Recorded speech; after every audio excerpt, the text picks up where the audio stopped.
DSP Sundaresan police வேலைக்கே தகுதியற்றவர். Police துறைக்கு எது தேவைன்னா அவருடைய மூத்த எஸ்பி ஸ்டாலின் என்ன சொன்னார்னா இந்த விரலை காமிச்சு இப்படி இருக்காத சுந்தரேசன் இப்படி இருந்தார். என்ன அர்த்தம்? நேரம் நிற்கக்கூடாது, வளைந்து நெளிந்து மணல் கடத்துறவன், சாராயம் கடத்துறவன், கஞ்சா கடத்துறவன், சமூக விரோதி, சட்ட விரோதி எல்லாத்துக்கும் என்ன பண்ணணும்? வளைஞ்சு நிற்கணும். இதுதான் எஸ்பி சொன்னது. இப்போ டிஎம்கே வந்தாலும் இப்படி தான் பண்ணுறாங்க அப்படின்ற மாதிரிலாம் சொல்கிறாங்க. இல்லைங்க, அதாவது டிஎம்கே வந்தாலும் சரி, ஏடிஎம்கே வந்தாலும் சரி, இந்த திராவிட இயக்கம் வந்தாலே காவல்துறை அவர்களுக்கு ஏவல் பெறும். எஸ்பி இன்ஸ்பெக்டர் பாலச்சந்திர இவருக்கு ஜீப்பை பிடிங்கிட்டு நடக்க விட்டார். நடந்து போறாரு. நடந்து போனாலும் சரி, உருண்டு போனாலும் சரி, ஜீப்பே கிடையாது.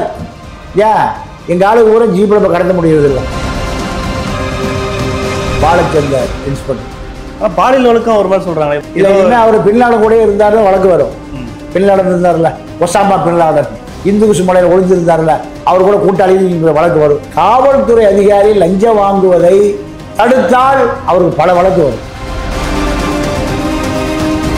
சுந்தரேசன் நிலைமை அடுத்து என்னவா இருக்கும்? சுந்தரேசன் சஸ்பெண்ட் பண்ணியாச்சு, கோர்ட்டுக்கு வந்துட்டாரு. நீதிமன்றம் மீண்டும் அவரை பணியில் அமரும்.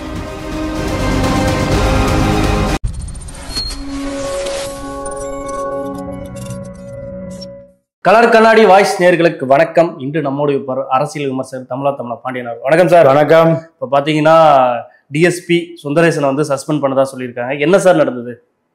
இல்லை, டிஎஸ்பி சுந்தரேசன் போலீஸ் வேலைக்கே தகுதியற்றவர். இதனால் அவரை சஸ்பெண்ட் செய்ய வேண்டியது தான். ஏன்னா அவரிடம் இருக்கக்கூடிய நீதி, நேர்மை, நியாயம், மனித உரிமை எல்லாம் போலீஸ் துறைக்கு தேவையில்லை. போலீஸ் துறைக்கு தேவையில்லை. போலீஸ் துறைக்கு எது தேவைன்னா அவருடைய மூத்த எஸ்பி ஸ்டாலின் என்ன சொன்னார்னா இந்த விரலை காமிச்சு இப்படி இருக்காத சுந்தரேசன் இப்படி இருந்தார். என்ன அர்த்தம்? நேரம் நிற்கக்கூடாது, வளைந்து நெளிந்து மணல் கடத்துறவன், சாராயம் கடத்துறவன், கஞ்சா கடத்துறவன், சமூக விரோதி, சட்ட விரோதி எல்லாத்துக்கும் என்ன பண்ணணும்? வளைஞ்சு நிற்கணும். இதுதான் எஸ்பி சொன்னது. இவர் அப்படி நிற்க மாட்டேங்கிறார். பொன்மாணிக்கவேல் நிற்க மாட்டேங்கிறார். ஈஸ்வரமூர்த்தி நிற்க மாட்டேங்கிறார். ரவி ராகவேந்திரா போன மாதம் காக்கி துணியை கழட்டி விசிட்டு போயிட்டார். யார் அந்த சார்? விசாரிக்கன்னு விட மாட்டேங்கிறாங்க. முதல் குற்றவாளி ஞானசேகரன், கடைசி குற்றவாளி ஞானசேகரன், 3 பெண் போலீஸ் உயர் அதிகாரிகள். நான் சொல்றதை நீ செஞ்சு கதையை முடிச்சுட்டு போங்கிறாங்க. மனசாட்சி உறுத்து தூக்கி போட்டு போயிட்டார். தாமிரபரணி பட்டாலியன் ஐபிஎஸ் அதிகாரி அருண் காக்கி துணியை கழட்டி வீசிட்டு போயிட்டார். சகாயம் வேலை பார்க்க முடியல, சுடுகாட்டில் படுத்து கிடக்கிறாரு சகாயம். 1,10,000 கோடி மழையை காணா, மழை வர கப்பல் ஏறி ஜப்பான் போயிருச்சுங்கிறார். 1,10,000 கோடியை திருடுகிற அளவுக்கு முதலமைச்சர் அலுவலகமே அது குழந்தையா இருக்கு. இப்போ சகாய கோர்ட்டுக்கு சாட்சி சொல்ல போனா குடும்பத்தோட கிடைச்சிருக்கிறான். குடிச்சிருந்த காவல்துறை பாதுகாப்பையும் இந்த திமுக அரசு எடுத்துக்கிச்சு. அப்போ இவர்களெல்லாம் ஐஏஎஸ்கள் ஆகிக்கல, ஐபிஎஸ்கள் ஆகிக்கல, டிஎஸ்பி வேலைகள் ஆகிக்கல. சரிதானே? இப்போ டிஎம்கே வந்தாலும் இப்படி தான் பண்றாங்க அப்படின்ற மாதிரிலாம் சொல்றாங்க. இல்லைங்க, அதாவது டிஎம்கே வந்தாலும் சரி, ஏடிஎம்கே வந்தாலும் சரி, இந்த திராவிட இயக்கம் வந்தாலே காவல்துறை அவர்களுக்கு ஏவல் துறை. ஒரு ஸ்டேஷனுக்கு 2 இன்ஸ்பெக்டர் இருக்காங்க. ஒரு இன்ஸ்பெக்டர் யூனிஃபார்ம் போட்டிருக்காரு, இன்னொரு இன்ஸ்பெக்டர் கரைவேட்டி கட்டியிருக்கார். கரைவேட்டி கட்டிய காவல்துறை ஆய்வாளர், காக்கி சட்டை போட்ட ஒரு காவல்துறை ஆய்வாளர். யாருக்கு பவர் அதிகம்? கரைவேட்டி கட்டிய காவல்துறை ஆய்வாளர் தான் பவர் அதிகம். நேராக மந்திரிட்டு சொல்லி அவர் தனியிலா காட்டுக்கு மாற்றிடுவார். இன்ஸ்பெக்டர் நினைச்சா ஒரு கரைவேட்டி கட்ட இன்ஸ்பெக்டரை தனியிலா காட்டுக்கு மாற்ற முடியுமா? தமிழ்நாட்டுக்கு 5,750 டாஸ்மார்க் கடையும் 24/7 24 மணி சரக்கு விற்குது. உயர்நீதிமன்றம் என்ன சொல்லுது? காலையில் 12 மணிக்கு துறை, ராத்திரி இருட்டும் போது 10 மணிக்கு பூட்டிடு. இதுதான் உயர்நீதிமன்றம் சொல்லுது, அரசு ஆணை சொல்லுது. ஆனால் நீங்க 2 மணிக்கு போய் காந்தியை நின்றுட்டீங்கன்னா கை மட்டும் வெளியே வரும் சரக்கோட. அப்படி ஒரு ஓட்டை இருக்கு. அந்த ஓட்டை யாருக்கு தெரியும்? அந்த ஏரியா கரைவேட்டி இன்ஸ்பெக்டருக்கு தெரியும், காக்கிச்சாடி இன்ஸ்பெக்டருக்கு தெரியும். ஆளுக்கு பாதி கட்டிங். அப்போ மணல் கடத்தி கொண்டே இருக்கான். ஏத்து கேட்ட தூத்துக்குடி மைக்கேல் கொல்லப்படுகிறான். ஏண்டா நாங்க அமைச்சரே கடத்துறோம், நீ எப்படியே வியோ கேட்கலாம்? ஏறா ஏத்துறா லாரிய, நடக்குதா? அப்போ காஞ்சிபுரத்தில் டிஎஸ்பி மனித உரிமை டிஎஸ்பியா இருக்காரு சுந்தரேசன். அங்கே ஒரு பெண் ஆய்வாளர் மர்மமாக செத்து போச்சு. மதிமுகவை சேர்ந்த வளையாபதியை தலைகளை கட்டி வச்சு அடிக்கிறாங்க. உனக்கு அந்த அம்மாவுக்கு இன்னையா தொடர்பு? ரிலேஷன் தொடர்பா இல்லை கட்ட பஞ்சாயத்தை என்ன தொடர்புன்னு அடிக்கிறாங்க. அவர் ஒரு தொடர்புமே இல்லைன்னா மனித உரிமை கமிஷனுக்கு போறாரு. இது விசாரியான மேஜிஸ்ட்ரேட் காவல்துறைக்கு ஆர்டர் போடுறாரு, ரிப்போர்ட் கொடுங்க. சுந்தரேசன் என்ன பண்றாரு? நெற்றிக்கல் திறப்பிடம் குற்றம் குற்றமே, காவல்துறை செஞ்சாலும் குற்றம் குற்றம்தான் அப்படின்னு கொண்டு ஸ்டேட்மெண்ட் கொடுக்குறாரு. அதிகாரி கேட்கிறாரு, ஏயா போலீஸ்காரன் தப்பு பண்ணாலும் போலீஸ்காரன் ரிப்போர்ட் கொடுக்கலாமா? அதை மாற்ற வேண்டாமா? எஸ்பி ஸ்டாலின் சொன்ன மாதிரி வளைக்க வேண்டாமா? இப்படி இருக்கிய நீ போயா, எங்க மயிலாடுதுறைக்கு போ. இங்கிருந்து எங்கிருந்து? காஞ்சிபுரம் டு மயிலாடுதுறை. அவர் மயிலாடுதுறைக்கு போட்டாங்கன்னா அந்தமானுக்கு போட்டாங்க. நான் வேலை பார்க்குறேன் அங்கே. மயிலாடுதுறை மாவட்டம் எதுக்கு பக்கம்? காரைக்காலுக்கு பக்கம். பாண்டிச்சேரி சரக்கு போற அங்கதான் வரும். அந்த வழியா சொல்றாரு. ஓல்டு மகாபலிபுரம் ரோடே வந்து இதான் இருக்கு. ஆமா அப்படின்ற மாதிரி சொல்றாரு. அது ஒரு மாப்பியா மாதிரி இருக்கு. எல்லா பாண்டிச்சேரி சரக்கு போற அந்த வழியா காரைக்கால் வழியா தான் போகுது. காரைக்கால் வழியா எங்க தமிழ்நாடு போது ஆறா பாயுது. அத்தனை பேரையும் முடிச்சு உள்ள போடுறாரு, குண்ட சடத்தை அடைக்கிறாரு. அங்க சாராயங்கரத்துல பூரா தலைமுறை போயிட்டான். அங்க இருக்கிற எஸ்பி இன்ஸ்பெக்டர் பாலச்சந்தருக்கு மாமூல் போல. அவருக்கு என்ன வேலை? பாலச்சந்தருக்கு மாமூல் பஸ் வசூல் பண்ணுதான் வேலை. எல்லா ஸ்டேஷன்லையும் எவ்வளோ கிடைக்கும்? ஆளுக்கு 50,000, 1 லட்சம், இப்படி மாதம் 2 கோடி ரூபாய் வசூல் பண்ணுற வேலை யாருக்கு? பாலச்சந்தருக்கு. சுந்தரேசனால வசூல்லாம் கெட்டு போகுது. எவனுக்கு கொடுக்க முடியும்? பிடிச்சி உள்ள ஓட்டுறா, எப்படியா பணம் கொடுக்குறது? எஸ்பி வளைக்க சொல்றாரு, வசூலே இல்லை. டிஎஸ்பி பெரிய அதிகாரியா இன்ஸ்பெக்டர் பெரிய அதிகாரியான்னா மாயவரத்தில் இன்ஸ்பெக்டர் தான் பெரிய அதிகாரி. எஸ்பி இன்ஸ்பெக்டர் பாலச்சந்திர இவருக்கு ஜீப்பை பிடிங்கிட்டு நடக்க விட்டுறாரு. நடந்து போறாரு. நடந்து போனாலும் சரி, உருண்டு போனாலும் சரி, ஜீப்பே கிடையாது. ஏன்? எங்க ஆளுக்கு கூட ஜீப்பில் இப்போ கடத்த முடியறது இல்லை. அதான் உனக்கு ஜீப்பு கிடையாது. 1 கிலோமீட்டர் நடந்தே போயிருக்காரு. 1 கிலோமீட்டர் நடந்தே போயிருக்காரு. அப்போ சாராய கடத்த கூட சொல்லியிருக்கான், யோ எங்களை கேஸ் போட்ட அதிகாரிக்கு தான் பனிஷ்மெண்ட். யார் சொல்றான்? மறைந்திருந்து ஒளிந்திருந்து பார்த்து சாராயம் கடத்துறவன் கள்ளச்சாராய வியாபாரி பூரா பனிஷ்மெண்ட். எங்களை பிடிச்சா உனக்கு தான் பனிஷ்மெண்ட். எது? நடந்த ரோட்ல லெஃப்ட் ரைட். அப்போ சாராய விற்கிறவங்களாம் நல்ல அதிகாரியா யாரு? பாலச்சந்தர் இன்ஸ்பெக்டர். ஆனா பாலியல் வழக்கம் ஒரு மாதிரி சொல்றாங்க. இல்ல என்ன, அவர் பின்லாடன் கூட இருந்தாருன்னு வழக்கு வரும். பின்லாடன் இருந்தார்ல, ஒசாமா பின்லாடன், இந்து குசு மலையில ஒளிஞ்சிருந்தார்ல, அவர் கூட கூட்டாளியும் வழக்கு வரும். காவல்துறை அதிகாரி லஞ்சம் வாங்குவதை தடுத்தால் அவருக்கு பல வழக்கு வரும். காவல்துறையும் லஞ்சமும் பிரிக்க முடியாது. சேர்ந்தே இருப்பது வறுமையும் புலமையும், சேராது இருப்பது அறிவும் பணமும். இது திருவிளையாடல் வசனம். சில நேர்மையான போலீஸ் அதிகாரிகள் இருக்காங்க. வேலை பார்க்க முடியலையே. சகாய வேலை பார்க்க முடிஞ்சுதா? அசலாக்காருக்கு வேலை பார்க்க முடிஞ்சுதா? ஈஸ்வர்மூர்த்தி வேலை பார்க்க முடிஞ்சுதா? ராமானுஜ வேலை பார்க்க முடிஞ்சுதா? நேற்று வரைக்கும் வேலை பார்க்க முடிஞ்சுதா? ரவி ராகவேந்திரா யார் அந்த சார்? நான் விசாரிக்க போறேன். பொம்பளை போலீஸ் அதிகாரிகளா விசாரிக்காத. முதல் குற்றவாளி ஞானசேகர, கடைசி குற்றவாளி ஞானசேகர, நடுவில் உள்ள குற்றவாளி ஞானசேகர, எல்லா குற்றவாளி ஞானசேகர. கேச பிடிக்கும் போ. ஞானசேகரனுக்கு பின்னாடி யார் இருக்கான்? யார் அந்த சார்? அந்த பிள்ளைய கல்லூரி மாணவிய யாருக்கு விருந்தாக்க ஞானசேகரன் சொன்னான்? அதெல்லாம் விசாரிக்க கூடாதியா? முடிஞ்சு போச்சு. என்னால மனசாட்சி உறுத்துது. காக்கி சட்டையை கழட்டிட்டு பணியோட போயிட்டாரு. யாரு? திமுக வந்த மட்டும் போலீஸ்க்கு அதிகாரம் அதிகமாயிடுது. எது அதிக? காவல்துறை மரணமா இருக்கட்டும், இதுவா இருக்கட்டும், ஏன் நடக்கிறது காரணம்? என்ன காரணம்னா, அந்தந்த அமைச்சர்கள் மாவட்ட முதலமைச்சர் தான். ஜெயலலிதா இருக்க வரைக்கும் நாளைக்கு காலையில மந்திரியா இருக்க முடியாது. ஆனா திமுகல பரம்பரையா மந்திரி. எத்தனை தலைமுறை? கருணாநிதி முதலமைச்சர் ஆன காலத்திலிருந்து அவங்க தலைமுறை வேற யாருமே வர முடியாது. தூத்துக்குடி எடுத்துட்டீங்கன்னா அவங்க அப்பா கீதாஜீவனுடைய அப்பா மாவட்ட செயலாளர், எம்எல்ஏ, இப்போ மகன் எல்லாம் மந்திரி, சேர்மன். இப்படி திருச்சி எடுத்துக்கிட்டா நேரு பையன் நேருவுக்கு திருச்சி பட்டா போட்டாச்சு. பெரம்பலூருக்கு மகன் அருணருக்கு பட்டா போட்டாச்சு. துரைமுருகனுக்கு வேலூர், பக்கத்தில் குடியாத்தத்துக்கு மகன் கதிரானந்துக்கு அவர் எம்பி. இப்படி திருவண்ணாமலை வேலு பையன் அருண்குமார், இப்படி எங்கே திரும்பினாலும் சரி அப்பா மகன். இந்த ஆவுடையப்பன் பையன் 2 பேர் வக்கீலுங்க. மேற்கு தொடர்ச்சி மலையவே ஜல்லிக்கல்லாக்கி கொண்டு ஆந்திராவில் கேரளாவில் வித்துட்டானுங்க, இன்னும் வித்துட்டு இருக்கானுங்க. ஆவுடையப்பனுடைய 2 பசங்க திருநெல்வேலியில் இருக்கிற மலை பூரா கேரளாவுக்கு போயிடுச்சு. யாரும் தடுக்க முடியாது.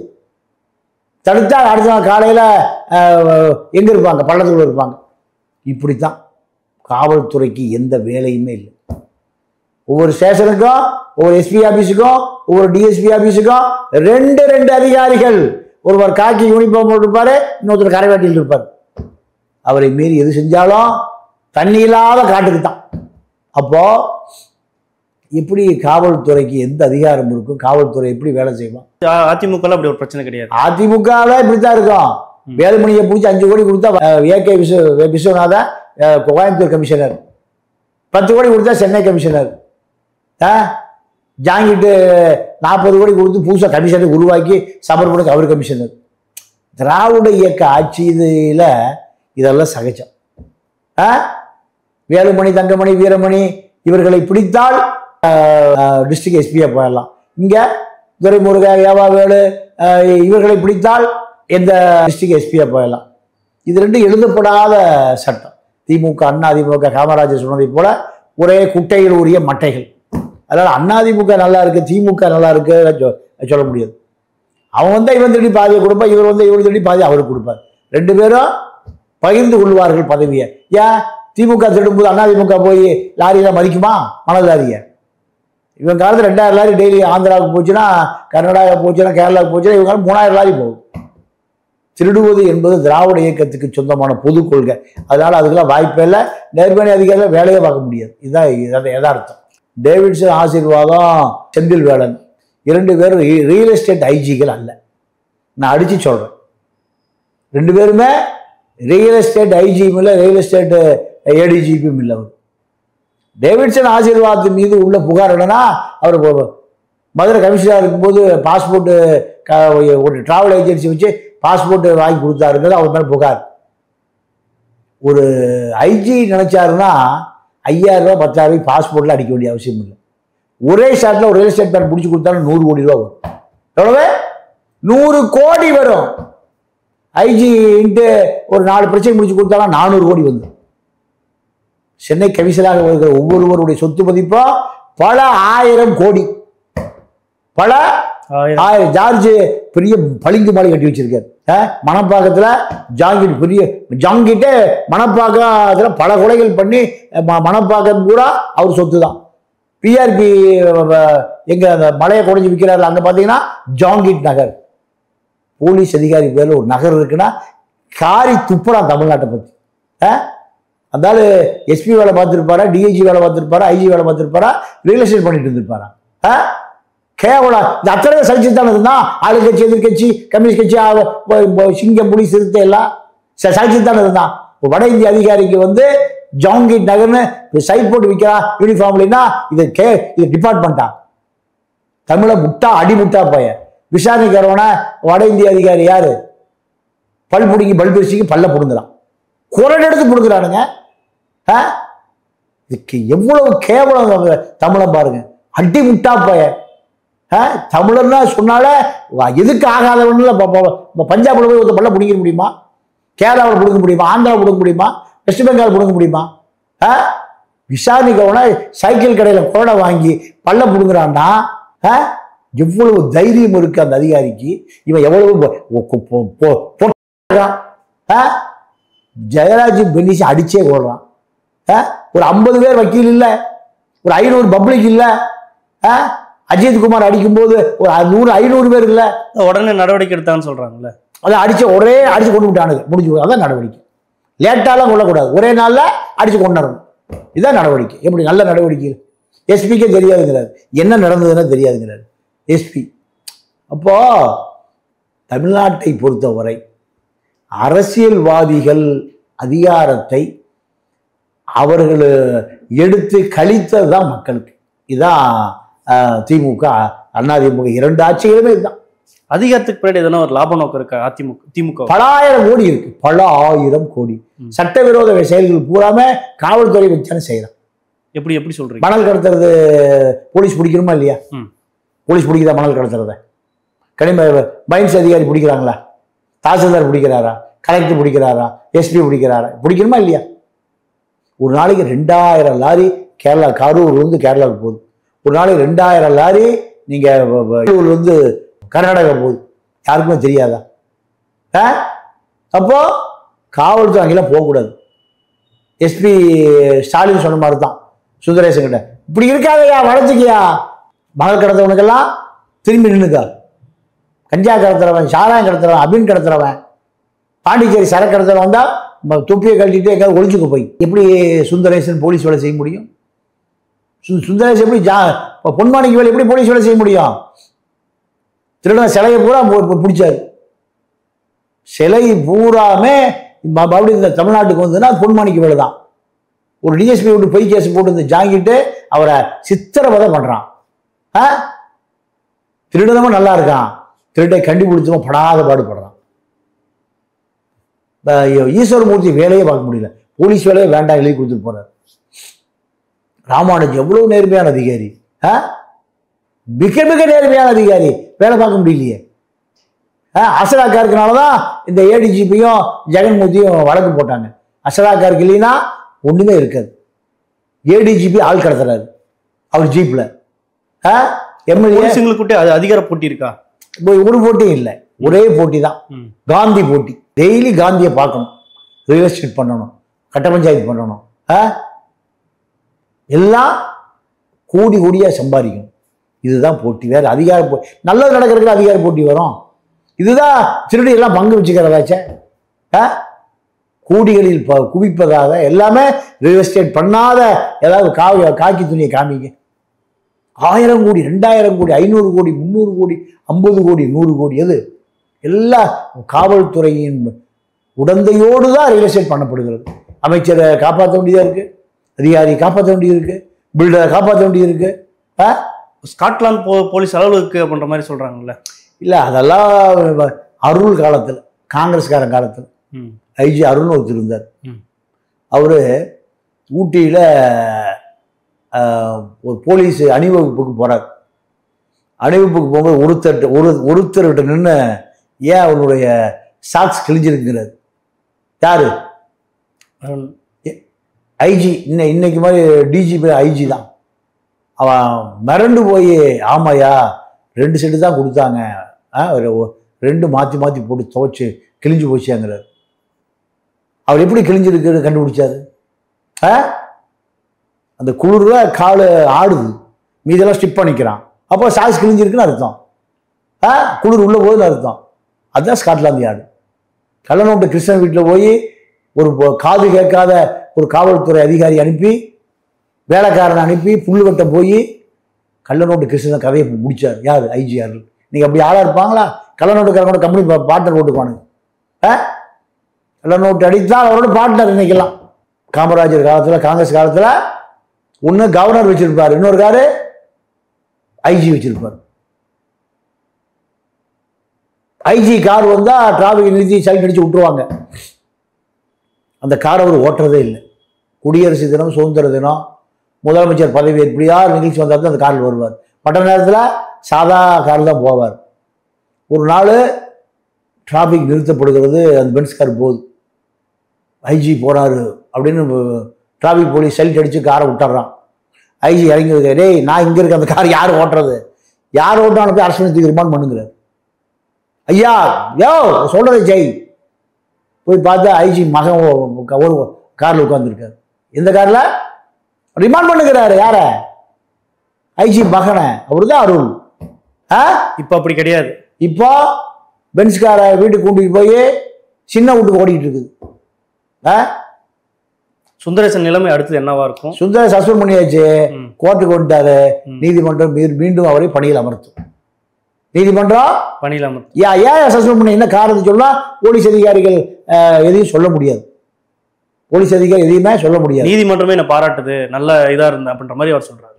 நீதிமன்றம் மீண்டும் அவருக்கு பணி கொடுக்கும். நீதிமன்றம் ஒன்றும் காக்கி சட்டை இல்லை. நீதியரசர்கள் கண்டிப்பாக மீண்டும் யாருக்கு பணி கிடைக்கும்? சுந்தரேசனுக்கு. சுந்தரேசனுக்கு. அதே டிஎஸ்பி, அதே மாயவரத்தில் அதே கள்ளச்சார வியாபாரிகளுக்கு பெரிய அதிர்ச்சியை கொடுக்க போகிறார். பாலச்சந்தர் மாற்றப்படுவார். யார்? டேவிட்சன் ஆசீர்வாதம் இல்லை, அவர் மேல் எந்த குறை இல்லைங்க. அதாவது அவர் சுந்தரேசனை பழிவாங்குவதாக இருந்தால் காஞ்சிபுரத்தில் சஸ்பெண்ட் பண்ணியிருப்பார். எங்க?